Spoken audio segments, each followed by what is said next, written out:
Everyone, সেদিন আমি সূর্যমামা ঘুম থেকে ওঠার আগে ঘুম থেকে উঠে গেছিলাম, কারণ ছিল আমার এক্সাম আর সাথে ছিল শিবরাত্রি। তাই তাড়াতাড়ি বাবার মাথায় জল ঢেলে রেডি হয়ে দৌড়ে দৌড়ে কোনো রকমের ট্রেনটা ধরে গিয়ে দেখি সব বন্ধুরা পড়ছে। সেটা দেখে আমি ডিপ্রেশনে চলে গেছিলাম। যাই হোক, পরীক্ষাটা কিন্তু বেশ ভালোই হয়েছিল। আর পরীক্ষা দিয়ে বেরিয়েই তো আমরা পেয়ে গেলাম বিয়ের ইনভিটেশন। তারপরে সবাই মিলে একটু ফটোশ্যুট করে আমরা চলে যাচ্ছিলাম বাড়ির দিকে। আর আমার যে কি আনন্দ হচ্ছিল পরীক্ষা শেষ হওয়ায়।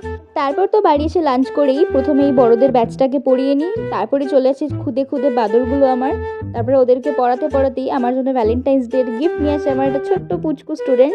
আর যেহেতু শিবরাত্রির দিন ছিল ভেজ ডে, তাই পরের দিন মানে 14 ফেব আমরা চলে গেছিলাম একটু রেস্টুরেন্টে খাওয়া দাওয়া করবো বলে। আর কিছুক্ষণ গল্প করতে করতেই চলে আসে আমাদের অর্ডার, আর আমরা শুরু করে দিই জমিয়ে খাওয়া দাওয়া।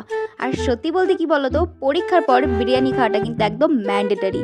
আর এখানেও ভেবেছিল ওকে আমি খাইয়ে দেবো, কিন্তু আমি বুঝতে পারিনি, তাই পরে আবার ওকে একটু খাইয়ে দিলাম। তার খাওয়া দাওয়া কমপ্লিট করে আমরা চলে আসি বাড়ি থেকে। আর আজকের ভিডিওটা এইটুকুই, ভালো লাগলে একটা লাইক করে দিও। টাটা।